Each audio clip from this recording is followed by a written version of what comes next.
much for getting on with us tonight. I'm super, super stoked to have you. You have been a top producer, growing a huge agency, have a lot of advice for new agents. So I am just honored to have you. I know who you are, been a big fan of yours for a long time. For anybody who might not know who you are, can you give us the quick 2-minute rundown of who you are, your story, your background? Yeah, and I appreciate you having me on. So I just had my 1 year March 1st with FFL. So before that, I was in travel sales that was strictly over the phone. And I basically did that 5 years out of my, like 4 years out of my home. I did 3 years in the office, 4 years out of my home. So I already had some sales experience. Never had any sort of insurance experience, but what I found coming over is I actually had to unlearn a lot of what I learned over there because it's totally different. This is more emotional, building a relationship, just, having someone trust in you because you're doing, one of the most important things for their family, making sure when they're gone, their family's okay. So that's pretty much it for like background stuff. I heard about FFL through Erica Haynes. She was doing really well with it, and we were kind of comparing our numbers of what we were making. And I'm like, wow, I'm in the wrong business. I need to try this out. So studied, got my license, told myself even before I started, if I do well at this in the first 2 weeks, better than I did at my job, entire month, it's an easy quit and start doing this full time. So I did that in 2 weeks. And I was like, let me give it 1 more week just in case I got lucky or something like that. I actually put in a week of PTO and went hard for the week, and I did really well. So I put in my 2 weeks and I was gone February 28th and started FFL March 1st, basically my first day full time. Good for you. And you have not looked back. You have been. Yeah. Yeah. You've been. Not at all. Not at all. It's crazy because I heard about FFL 2 years before joining, and it just seemed too good to be true. Right. So if it wasn't for Erica joining and showing me, I would have never joined because I was doing well at my other company. Yeah, that's crazy. And Riad, I think that happens probably a lot more than we think it does. And we're going to jump into everything that you do because you've protected a lot of families. You obviously had phone experience, which is crazy. So when you came into the business, were you uncomfortable on the phones, or was it supernatural for you? No, I was totally comfortable with it. I did have to learn it. It's not something that I just hopped on the phone and I was good. It took me a while to learn the objections and the script. And I remember my first few months, I had probably 7 scripts in front of me. And I was trying to figure out what fit my style because everyone's different. Finally landed on one, started learning the rebuttals to objections fairly quickly. And now it's just second nature. But even though I had, 7 years of phone experience, it was still, I think most of last year, my dial days were 12 to 13 hours to hit my 15 appointment goal. Yeah. And you did that though. Oh yeah. There's no option. I told myself I'm going to leave my job. 2 to 3 years, I want to be financially free. I'm going to do whatever it takes. I just made the decision, right? 2 to 3 years is nothing compared to working another 30 years and then collecting retirement, to me at least. So yeah, I love that. So all right, so Riad, I want to get into the logistics of how you do everything, but did you go to convention this year, 2022 convention in Miami? Yes, and I actually went to 2021 convention, which was in February. I started right after it. So I hadn't started yet. I just got my license, but I started like I want to say a few days or a week after February 2021 convention. So you got to see 2021, and then fast forward to 2022. What was your biggest takeaway, from Miami convention this year? Biggest takeaway, I mean, and it's been real to me this entire year just from what we're able to do here. But biggest takeaway, I think, is like how much you can really grow here and how fast the company is growing. Because the convention I went to, granted, we split it up. It was, 700,000-800,000 people. And then we went to the conference, which was 3,700. And this was way more than that. It wasn't even close. And we're talking like only a year difference.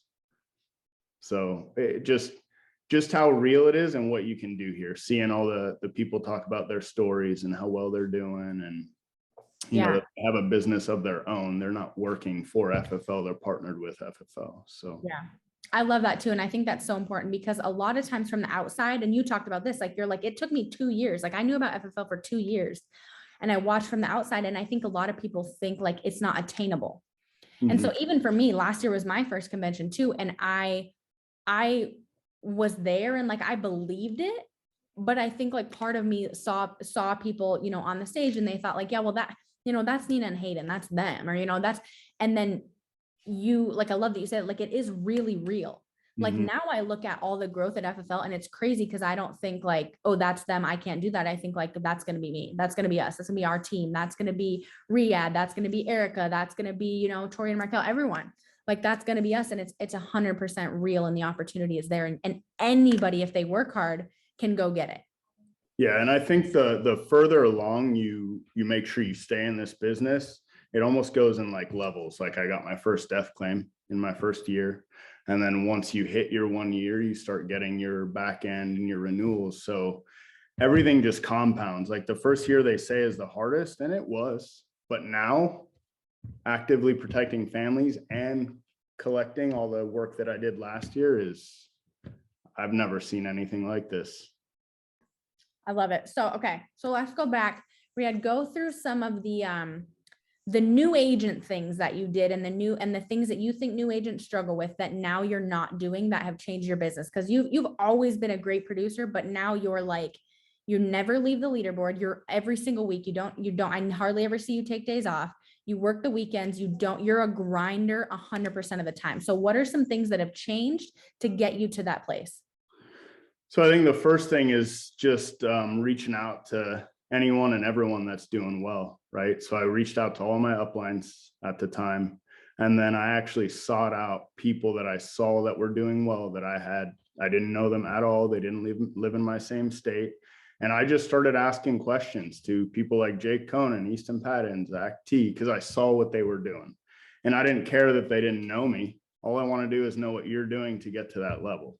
So I think that's one of the biggest things. You have to reach out to people. Like, why would you not do that? Because it's going to shorten your learning curve, right? If I can learn everything condensed very quickly, why would I not do that? Because it's going to lead to my goal of being financially free and helping a lot of people. So I had no problem doing that, to be honest. I actually probably was a pest, if anything. I would reach out to my 3 uplines with the same exact question just to get their different like perceptions on it so I could figure out what would work for me. So I think you got to ask a lot of people for help and just know that FFL, like everyone in it, is willing to help. I mean, even Tobe, I reached out to him. I was looking at our DMs a year ago, asking him stuff when he did his 100K month, and I didn't know him. Yeah, that's crazy. And I think that's huge is like and I think that speaks to your circle too, right? Like you're always reaching out to somebody that has what you want or has somewhere that you want to be. So I think that's huge too, is if you're on this call, you guys, and you're reaching out to the people for help who haven't done what you want, stop reaching out to them. If you're looking at your neighbor and you guys are like best friends, that's totally cool. But like, if this person hasn't done something and they're doing exactly what you're doing and you're asking them for help, you can't go beyond what they've done. So I can show you how to protect 32 families in a month. Beyond 32, you got to ask Riad. You got to ask Tobe. You got to ask the people who've done more than 32. I can go to 32 and that's it. And after that, you don't ask me to help you with things that I haven't done. And I think that's really important. So right out of the gate, you're asking for help. The business can get lonely if you don't put yourself out there and ask questions. So I think that's huge. Now you are in the home. Is that correct? Yes, in the home. So I'm actually glad FFL didn't have telesales when I started, because number one, I was already in my house, so I wanted to get out and do something different. But number two, I honestly don't know how easy it would have been to learn this system first on the phone, because this is a very like I said, build a relationship, maybe even get emotional with people because you're helping them with their family, and you got to ask them a lot of personal stuff. My other job, I didn't ask for personal stuff. I was just talking about vacationing and I would build value that way. And that was it. I wasn't asking, hey, what happens if you die? What does your family do? So I think doing that in the home is a lot easier than doing it over the phone. And that's me coming from phone sales for 7 years, right? Where I did very well with it. So I am currently doing in the home, but I think after doing telesales for a couple months that it's correct to do a hybrid. Okay. So you're a brand new agent. Let's say I'm a brand new agent. I'm coming into your agency and I say, I'm not super comfortable on the phones. I don't really have, a lot of experience. My schedule is kind of tight, but I only want to do telesales. What is your advice for that new agent? So all of my agents that have been showing interest or they're trying to do it, I tell them, it's fine that you want to do it, but let's learn the in-home because it's going to be a lot easier for you. It'll translate better on the phone, right? If you're on the phone and someone gives you an objection, you try and overcome it and they hang up, you can't do anything. When you're in the home, they give you an objection. When I get an objection, I'm sitting there trying to overcome it until they almost ask me to leave. So you're not only not going to get those reps, right? If they just hang up on you, so you're not going to get better as fast as you would going in the home. So, I mean, that's my personal opinion on it. I know there are some people doing really well with it, but I think the people that are doing really well with it are doing probably twice the activity that I'm doing. Yeah. And I think that's, yeah.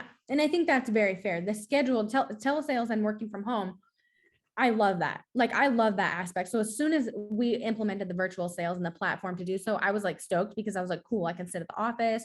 I'll be able to like get so much more stuff done. Well, my problem, Riad, is I just get distracted with everything. Mm-hmm. So actually sometimes being on the phone is harder for me because I'll pick up this pen and I'll find a reason not to dial. Right. So if you have a physical place that you have to be and you can physically be in person with those clients, build that trust, see their face, talk about their grandkids, see the pictures on their wall, you guys, is a big difference. So, and I think that's sort of my advice too, I love telesales. We have some amazing killers that are doing it, but if you guys have the opportunity to do what Riad is doing and going in the home, I think it's a game changer. And then if you decide later that you want to switch to the phones, we can do that. So, Riad, go through what your schedule looks like for us on a daily basis, like your lead schedule, your dial schedule, all that. So right now I'm buying leads every single day. I only do CRM. Last year I did a mix of like CRM and some of our other lead vendors, but right now I'm just in the CRM. In the last year, I have ran 98% Maricopa County in Arizona. I haven't veered out of it because it's worked for me. But I am in the CRM multiple times a day, every single day, buying leads. So I don't, and it doesn't work to my benefit with all the coupons that are out because I'm buying, if a 10 come out, I just buy them. But that's kind of what you have to do where I'm at. That's what I choose to do. I have done a little bit of traveling. But other than that, I've pretty much stuck with CRM leads. So basically I'll buy leads every day. Come dial day, I make sure I'm up, very early, of course, try to do 5, 6 a.m., something like that, trying to get earlier, but have everything ready to go and dial in by 8, right? So, and I try to dial 8 to 12, which is usually the manager meeting. Take a little break, watch the meeting while I'm eating lunch, and then get right back to it. But I dial until I have the 15. Or I feel like I can't really dial because it's too late. Okay, so you're going to hit Hall of Fame this year. I know that's one of your goals. I know you said absolutely no matter what, you're on track to do it. So Hall of Fame producer, you're telling me you don't have any special leads? No. CRM, whatever, $3, $6, $9 leads, $11 leads. Yeah. Okay, 3-month internet, 1-month internet, whatever's in there. That's it. Okay, so Riad, what's your mindset around leads? Do you think there's such thing as a bad lead or an old lead? No, I think I've sold leads that are 5, 6 years old, so it's definitely not the leads. I think it is all mindset, and even I'm guilty of it. When I first started, I'm like, what is going on? These people said that they didn't request it, but I've found, and I was talking to my team about this, every time I book an appointment that's hard, I notate it in my calendar what objections they gave me. And then I go back and look, and more often than not, those hard ones that they weren't interested or they had insurance or whatever excuse they gave me, I sold a very high percentage of the time.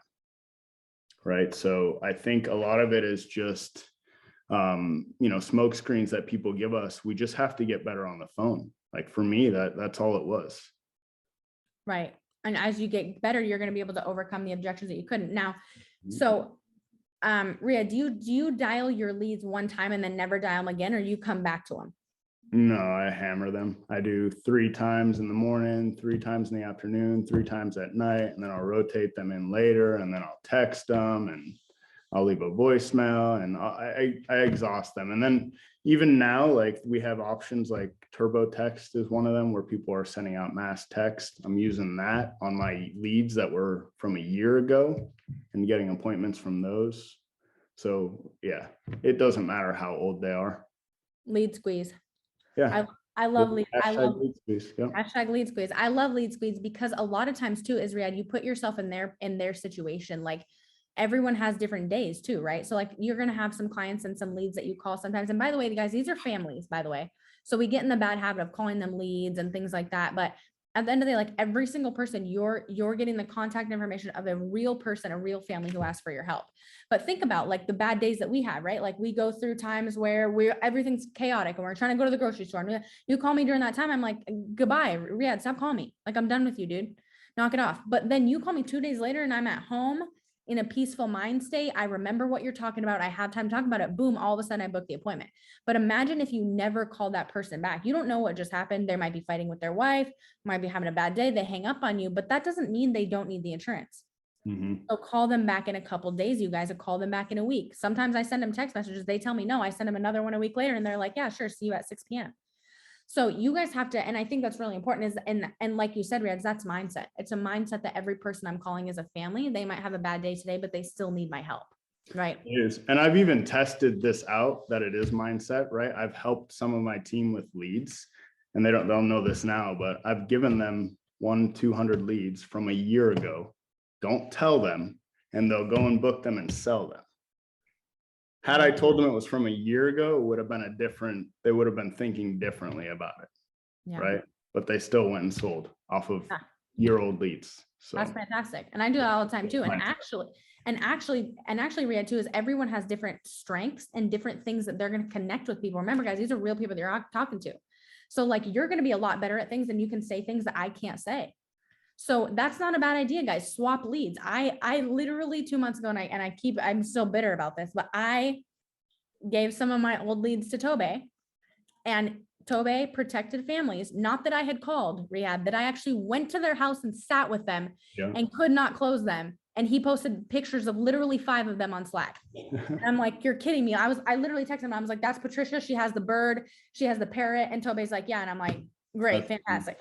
So, but something about it, they connect with you differently. So swap your leads, have them give them to other agents. If you can't book them, give them to somebody else to book. Like, I think that's what being a team player is about. So, all right, we had phone tips for brand new agents, something that they can implement literally today's dial day. So if they're getting off and they're going back to their appointments after this or next dial day, 2 phone script or phone day dial day tips that you can give brand new agent. So first thing is you need to be on. If you're struggling on the phone, you need to be on domination dials, unmuted and with your camera on and letting people coach you. Like that is, if you're struggling on the phone, you need to be on there. It's not even a question.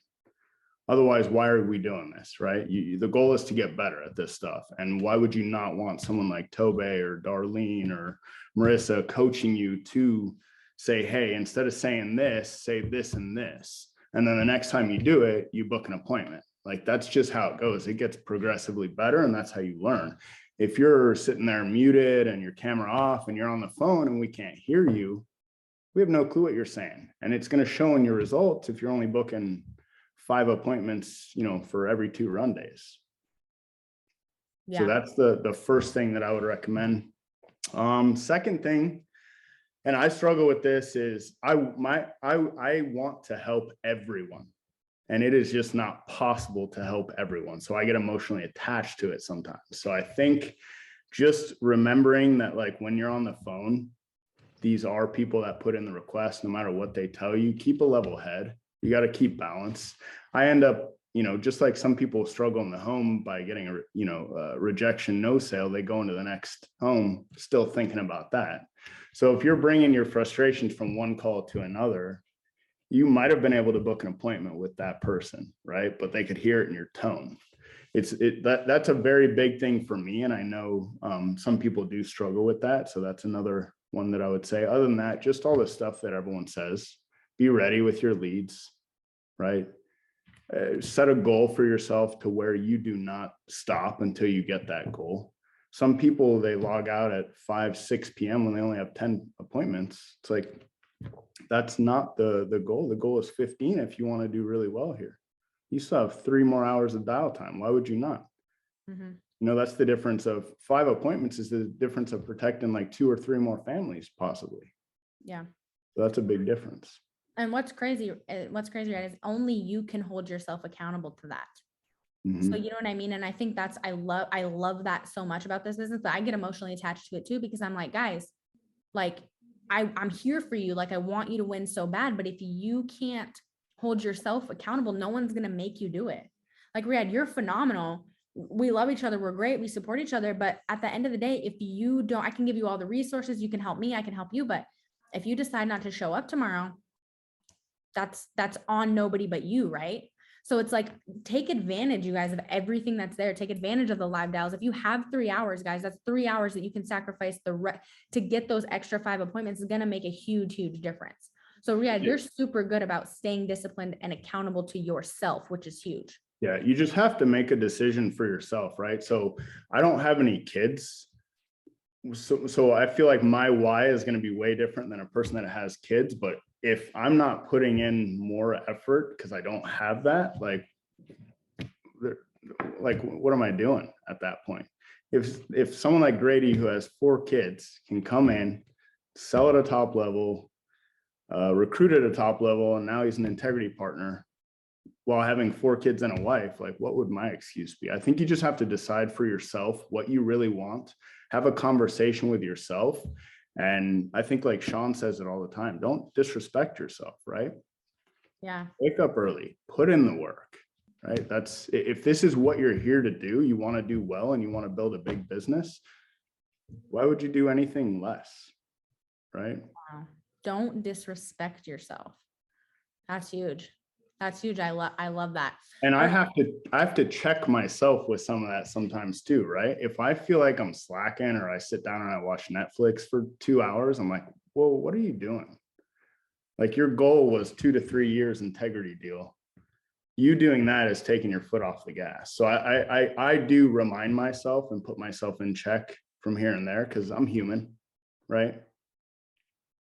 Yeah, I love that. That's amazing. All right. So transitioning, we got some great dial day tips, some great mindset tips. Now you go in the home, you also protect a lot of families. So you, not only do you set the numbers in your favor, but you do really well in the home.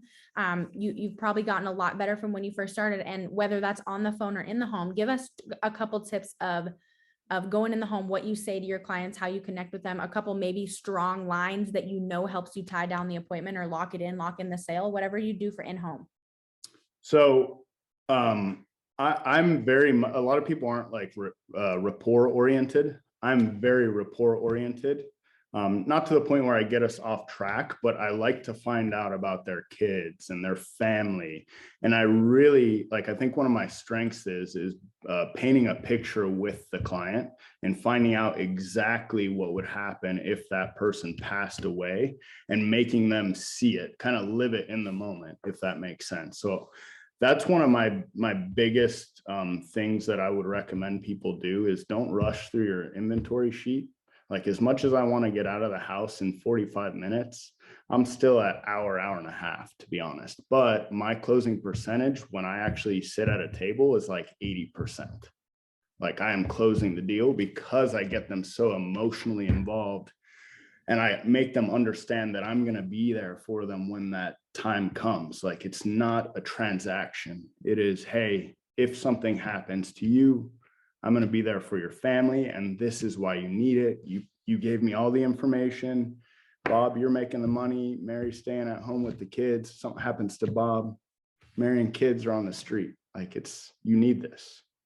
Yeah. So I think that's one of the biggest things that I feel like I'm pretty good at, because I do have a lot of people sending me home with stuff and, you know, talking to me afterwards and stuff like that. So I do a pretty good job at building a relationship. I think second thing that a lot of people don't focus on is at the end of the actually protecting the family is tying that sale down. I feel like my retention's pretty good.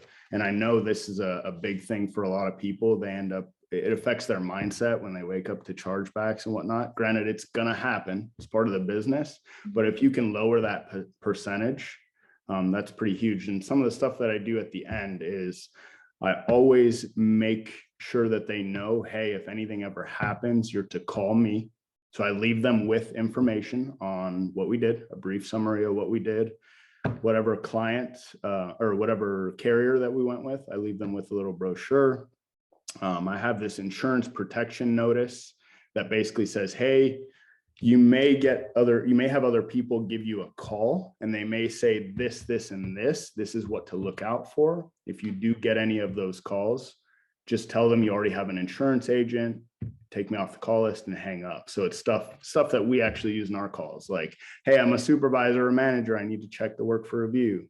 Hey, I'm from the lender of the bank. Hey, I can probably offer you a lower premium on the policy. So I already tell them all of that stuff that they're going to hear on the phone. That way, when they do get that phone call, they're like, oh, Riad told me that he was going to say that they're a manager or supervisor.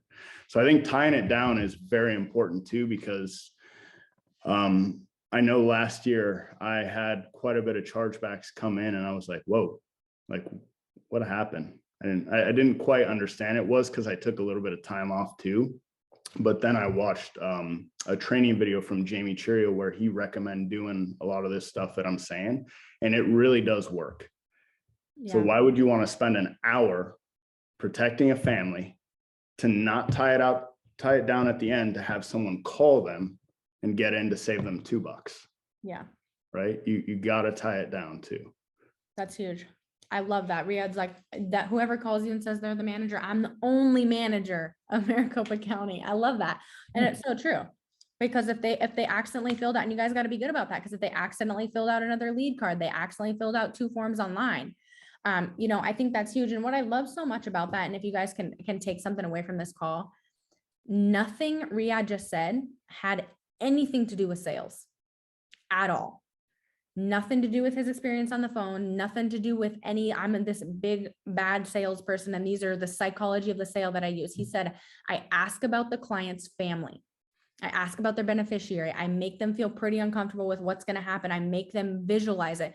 They send me home with cookies and cake and they invite me to their family barbecue, because at the end of the day, you guys, they need the insurance and they already know that. What you're trying to do is get them to get the insurance from you, to trust you. So nothing he just said had anything to do with, this is what I say, this is what I do. He said, I ask about them. I care about them. I let them know, here's my actual cell phone number for when something happens, that your beneficiary is going to call me directly and I'm going to handle it. That's what all of our clients want. They do not care if you're the smartest person in the room. They're not going to ask you how many years of insurance sales you have. They're not going to ask you they don't care. They do not care that, you know, sometimes America is not the best on the market. They care about you.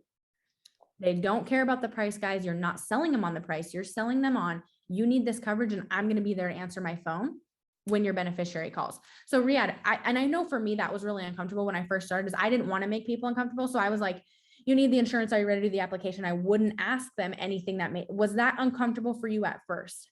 So at first, yes, because when I was doing phone sales for the 7 years, I was getting uncomfortable, but I'm hiding behind my phone, right?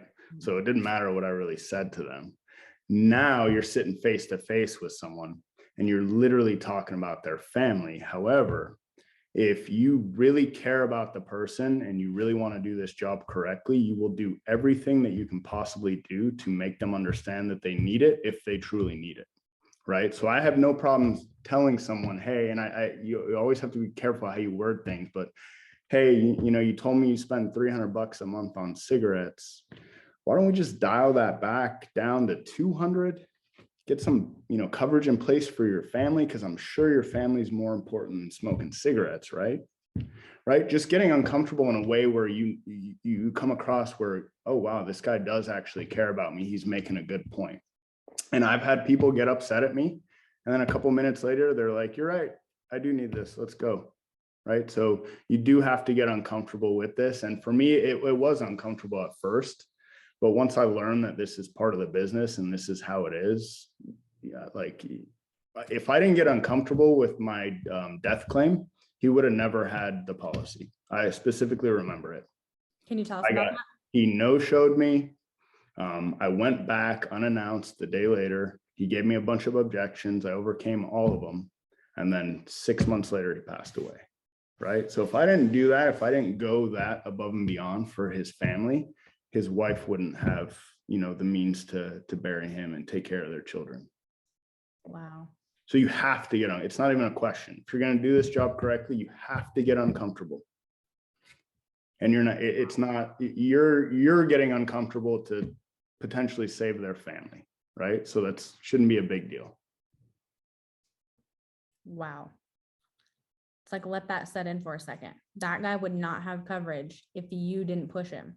And he might have been upset in the moment, especially, I mean, if it's someone you're calling. I know my grandma's a smoker, guy. She's never going to quit. I know if you're calling somebody on their cigarettes, they're mad and they don't like it. And they think that you're thinking that they don't care about their family. In the reality, you're sticking up for their family in a moment when they don't realize that they need to. So you have to get uncomfortable. I love that. I mean, that's like exactly, you know, the reason I love this business so much and the reason I love what we do so much. Now, okay, Riad, I could probably talk to you all night and you're absolutely phenomenal. I feel like I want to just like go through your whole in-home and everything. You're building a big agency. Why is that so important to you? What are your goals this year? So I left my job because I saw the growth in this business, right? The ability to build something that was my own, number one, and then build a passive income while helping other people. So that was the big, even if I had, and I told myself, even if I had to take a pay cut in the beginning from what I was making before, I would do it for that freedom that it would allow me. My goal this year is 5 and 5. So 500 families, personal, and then 500 team. Right. By August. So that is my, yeah, I said December and you said August. So yes, August. Okay. By August. Okay, August it is. And the other thing is, and that's so important, is you love helping new people. I mean, I've seen you. I see you in the group chats. I see you on live dials. I see you everywhere. Like, you love doing what you do, but also it's also in your heart to be able to help new agents do exactly what you do. So I think that's huge. So, all right. So I'm going to let you off here because otherwise I'll talk all night. You are going to, Riad, if someone wants to work with you, where do they reach you at? How do they get a hold of you? So you can go to my Instagram, RiadXM, or you can call me or text me 623-332-4910. And anyone in our entire agency or FFL, if you ever have questions or anything, reach out. I got to pay it forward for all the people that didn't know me and answered every single question that I asked.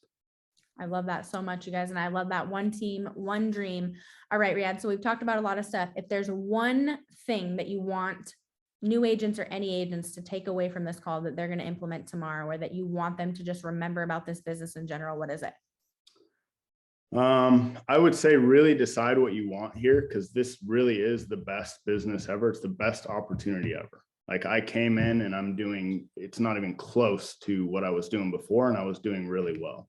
So make a decision for yourself and then just go all in on it, because you won't regret it. If your goal is to take care of your family and be financially free, give it everything you have. And just watching how many people are doing it in 2 to 3 years.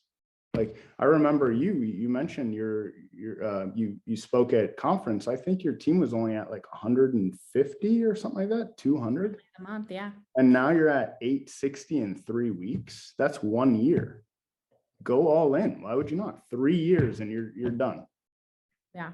So that's my biggest piece of advice to everyone and myself. Make a decision and stick to it.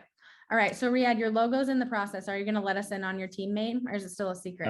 It's still a secret. I'm super indecisive with it. So I'm going back and forth with my person that's helped me out with the, I have the name. I'm not going to reveal it yet because I want there to be the actual logo. So, all right. I thought if I call him out on the team call, he'll definitely tell us, but that's what he did, guys. He made a decision and he stuck to it. And I like that. I like that. Someone who doesn't fold under pressure. So, okay, Riad, we're beyond honored to have you on tonight. Thank you so much for all you do for our team. Thank you so much for all the knowledge that you brought to us. And you are the host of the meeting, so you have to end it for us. And let's get back to dials, guys. Hey, thank you for everything that you do as well. Seriously, totally appreciate you and FFL Domination and everyone else.